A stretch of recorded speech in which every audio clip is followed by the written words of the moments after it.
আমার নাম টনিক ভন্ডল, আমি কলকাতাতে থাকি। আর তোমার পরিচয়? আমি রেন্ডি মানা। তো কেমন আছো বন্ধুগণ? তো বন্ধুগণ, আজকে আমরা যাকে নিয়ে কথা বলবো তিনি হচ্ছেন অনেক বড় মাপের একজন। আমি রেন্ডি মানা। তোমাকে আর সেটা বলতে হবে না, কারণ তোমার মুখটা দেখে বোঝা যাচ্ছে যে তুমি একটা। আমি রেন্ডি মানা। ইনি হচ্ছেন সোনাগাজীর সেই ফেমাস মহিলা।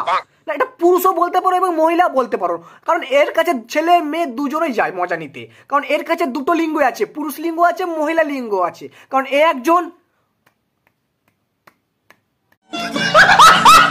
সেই প্রথমবার কোনো মানুষকে দেখলাম যাকে অন্য কেউ না নিজেকে রেন্ডি বলতে শুরু করে দিয়েছে, যে সবার কলা মুখে নিতে নিতে নিজের মুখটাকে এখন কলা ছোবলার মতন বানিয়ে ফেলেছে।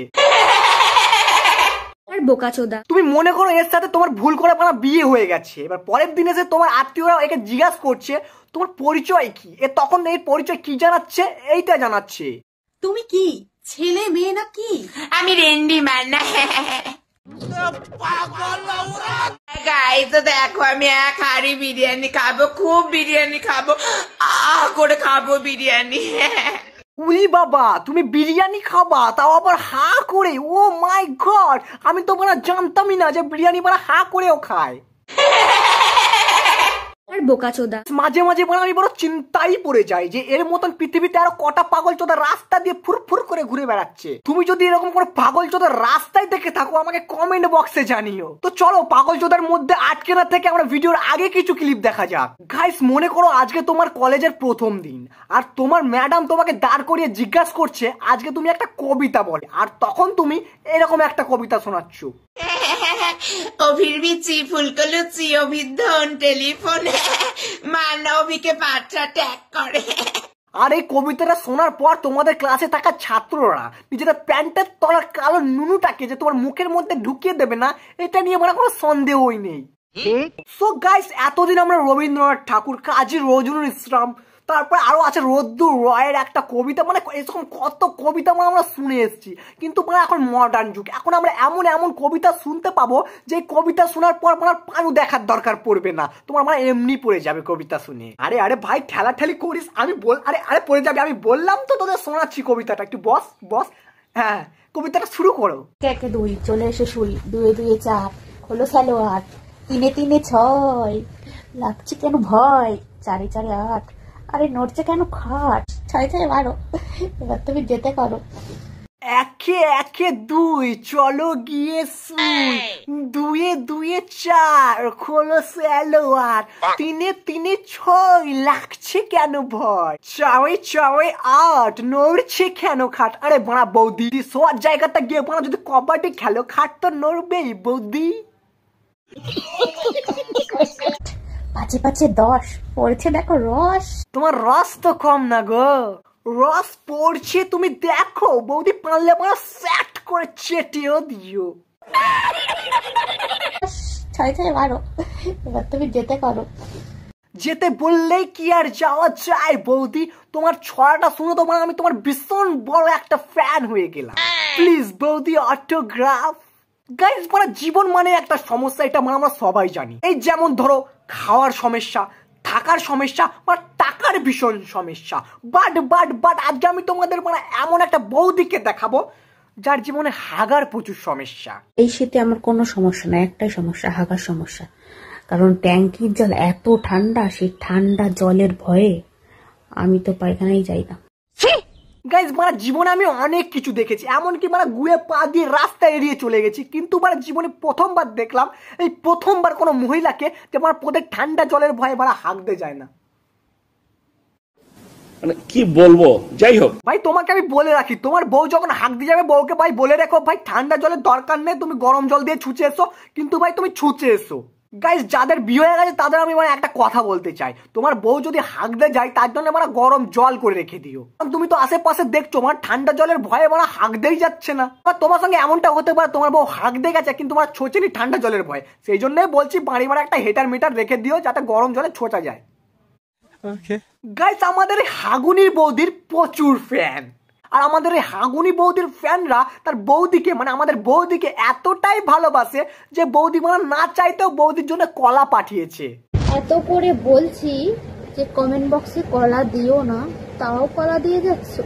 আর আমাদের এই কলা পাঠানো পাঠাগুলোর পেছনে মানে এত খুচখুচানি যে বৌদির মানে একটা বর আছে সেটাও এরা ভুলে গেছে।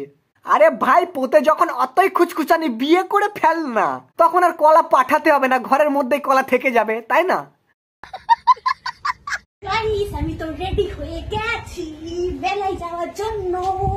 প্রথমবার দেখলাম কেউ বড় মেলায় যাওয়ার আনন্দে ব্যাঙের মতন, বান্দরের মতন, কুকুরের মতন লাফাচ্ছে। এটা কেমন বৌদি ভাই? এখন বুঝলাম তোমাকে সবাই কলা কেন পাঠায়। বান্দরকে সবাই কলা খাওয়াবে, এটাই তো স্বাভাবিক, তাই না? আমাদের বৌদি বড় বান্দরের মতন লাফালে কি হবে? বৌদি কিন্তু বড় ভীষণ রোমান্টিক।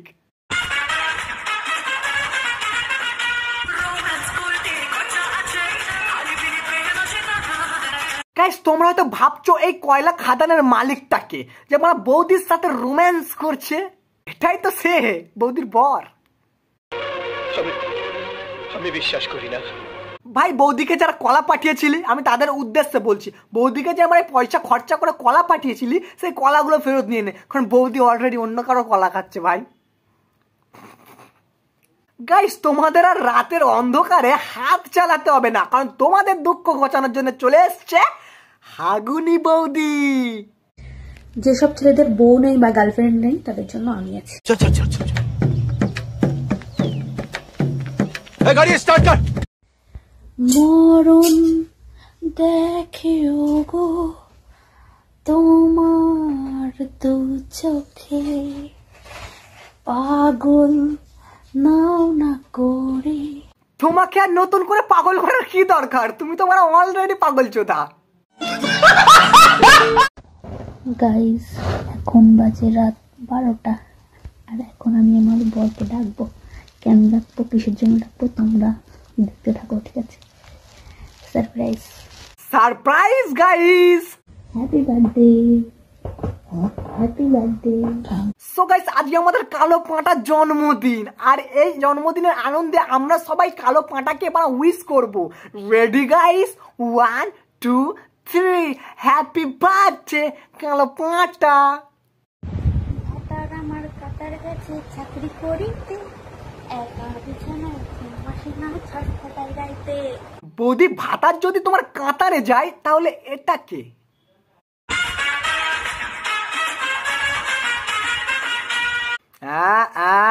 বৌদি তাই তো বলি, টাটা সুমা টাটা কুমা একসাথে কেন? এটা যে অন্য কারোর মাল, তুমি তো কাউকে বলা বুঝতেই দাওনি বৌদি। হ্যাঁ হ্যাঁ, আমার মনে হচ্ছে আমাদের এটা দাদাই না, এটা মানে অন্য কারোর বর। আর আমাদের বৌদি মানে দাদা না থাকার উদ্দেশ্যে মানে অন্য একটা কালো পাটার সঙ্গে জন্মদিনে উৎপত্তি হয়ে পড়েছে, মানে আনন্দিত হয়ে গেছে। ভিডিওটা এতটাই কেমন লেগেছে কমেন্টে জানিও। দেখা হচ্ছে নতুন একটা ধামাকাদার ভিডিও নিয়ে। মানে সাউন্ড কোয়ালিটিটা একটু খারাপ এসছে আমি জানি, একটু ম্যানেজ করে নেবো আজকের মতো, কারণ মানে যে ফোনটা দিয়ে আমি ভিডিও বানাই সেই ফোনটা মানে হারিয়ে গেছে। ভিডিওতে আরো একটু ভালো কোয়ালিটির তোমাদের ভিডিও দেওয়ার চেষ্টা করবো। দেখা হচ্ছে নতুন একটা ভিডিওতে, আজকের মতন বাই।